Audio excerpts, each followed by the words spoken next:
Hello दोस्तों, आप सभी का स्वागत है हमारे यूट्यूब चैनल लिख के 009 पे। आज मैं आप सभी के लिए मैन्योर्स फर्टिलाइज़र एंड सॉइल फर्टिलिटीज़ के कुछ महत्वपूर्ण क्वेश्चंस लाए हैं, जो कि परीक्षा की दृष्टि से बहुत ही महत्वपूर्ण है और परीक्षा में पूछे भी जा सकते हैं। अपना पहला क्वेश्चन है, खाद्यान्नों के लिए NPK रेशियो कितना होना चाहिए?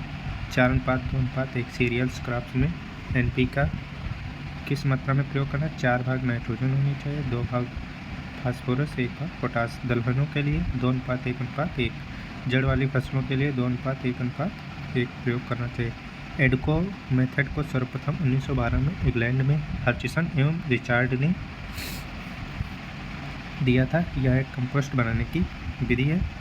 इसमें जो एक एकिडो पाउडर आता है उसका प्रयोग किया जाता है। वर्मी कंपोस्ट जो है उसके लिए गड्ढे का आकार होना चाहिए 2x1x1 मीटर का होना चाहिए और एक गड्ढे में 100 केंचुओं का प्रयोग किया जाता है और यह खाद 2 से 2.5 मंथ में बनकर तैयार हो जाती है। कार्बन की खोज किसने की? प्रिस्टले एवं उनके सहयोगी ने 1800 ईस्वी में। नाइट्रोजन की खोज थियोडर सासर ने 1804 में। Potassium, magnesium, phosphorus and calcium की खोज सी स्प्रेंजल ने किया 1839 में और आयरन की खोज ई ग्रीस ने 1843 में की।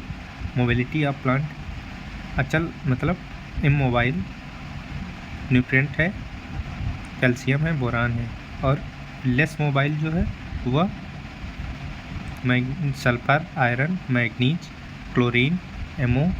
जो आयरन है यह दोस्तों अपवाद के रूप में है। हाई मोबाइल भी है और लेस मोबाइल भी है। हाई मोबाइल में नाइट्रोजन, आयरन, फास्फोरस, पोटेशियम आदि। केमिकल नेचर के लिए मेटल्स हैं। कौन कौन है मेटल?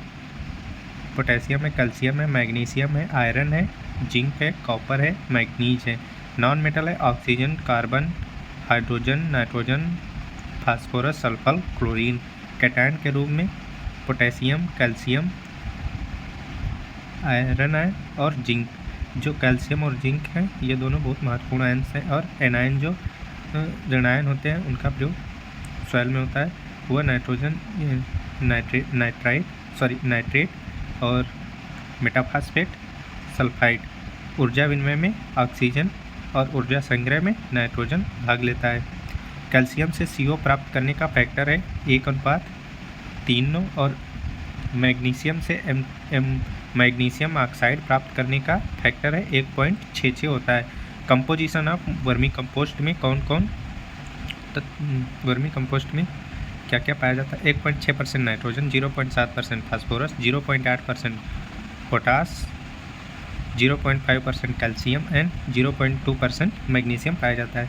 और जो वर्मी कंपोस्ट का CN रेशियो होता है वह 15.5 होता है। गोबर की खाद तैयार करने की ट्रेंच ढंग किसने दिया? डॉक्टर CN आचार्य। इसे आचार्य ढंग भी कहते हैं।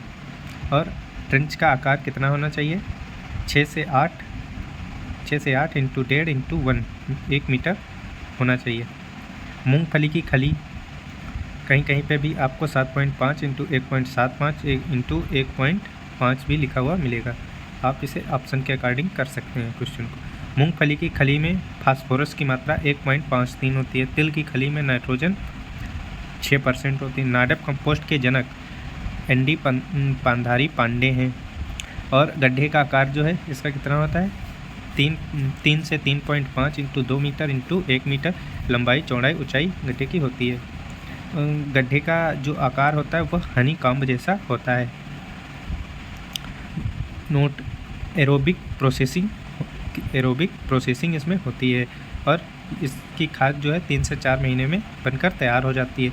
इसमें नाइट्रोजन जो है 0.5 से 1.5%, 0.5 से 9% फास्फोरस और 1.2 से 1.4% पोटास पाया जाता है। FYM CN की मात्रा होती है 20 से अनुपात होता है 20 से 30:1 और फार्म यार्ड मैन्योर में NPK की मात्रा कितनी होती है? 0.5% नाइट्रोजन पाया जाता है, 0.25% फास्फोरस, 0.5% पोटास। टाउन कंपोस्ट में NPK कितना पाया जाता है? 1.4% नाइट्रोजन, 1% फास्फोरस 1.4 से 1.5% पोटास, और नाइट सॉइल में कितनी नाइट्रोजन पाई जाती है? 5.5% nitrogen, 4% phosphorus, 2% potash. Activated compost की खोज किसने की? फाउलर एवं रीगे ने 1922 में plant institute of science Bangalore. अब जो है हार्टलेट बटलर कानपुर में हो रहा है इस पे काम। इंदौर मेथड हिपा एरोबिक मेथड भी कहते हैं, हिप एरोबिक मेथड भी कहते हैं, institute of plant industry Indore के द्वारा चलाया गया 1922 एंड 1931 में by sir Albert Howard and वार्डे ने चलाया। अल्बर्ट हावर्ड को मॉडर्न ऑर्गेनिक फार्मिंग के फादर भी कहते हैं। इंदौर मेथड के गड्ढे का साइज होता है 10 इंटू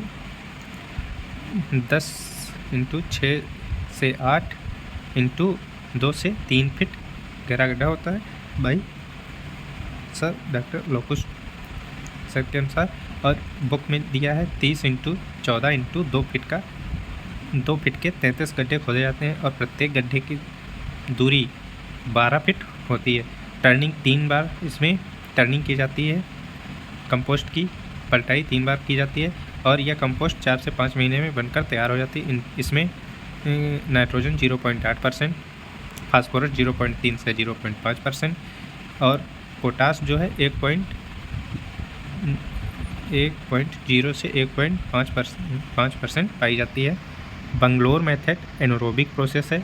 इसमें इसके फादर जो हैं डॉक्टर CN आचार्य हैं। इसे 1939 में इंट्रोड्यूस किया Indian institute of science Bangalore में।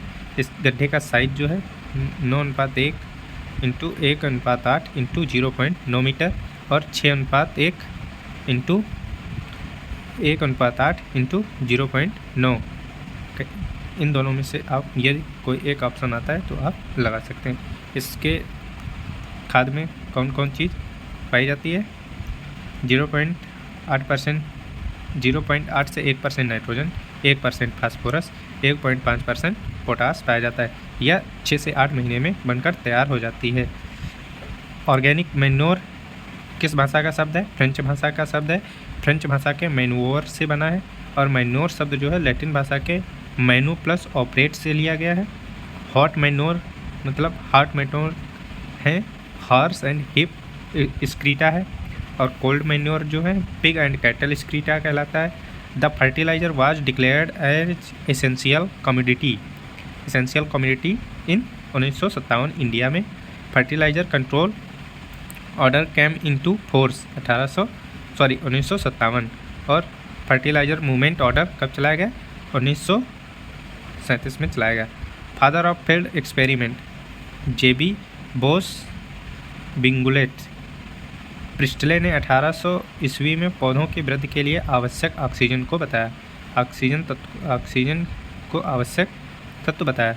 JB लिबगी 1835 agriculture chemistry, father of agriculture chemistry, father of soil fertility, father of plant nutrient नाम से इन्हें जाना जाता है। आई होप मैं आशा करता हूँ कि आप सबको यह वीडियो पसंद आया। वीडियो पसंद आया तो चैनल को सब्सक्राइब और बेल आइकन को प्रेस कर दीजिए ताकि नेक्स्ट आने वाला वीडियो आप सभी को जल्दी प्राप्त हो सके। फर्स्ट पार्ट की लिंक वीडियो के डिस्क्रिप्शन में आप सभी को दे दी जाएगी।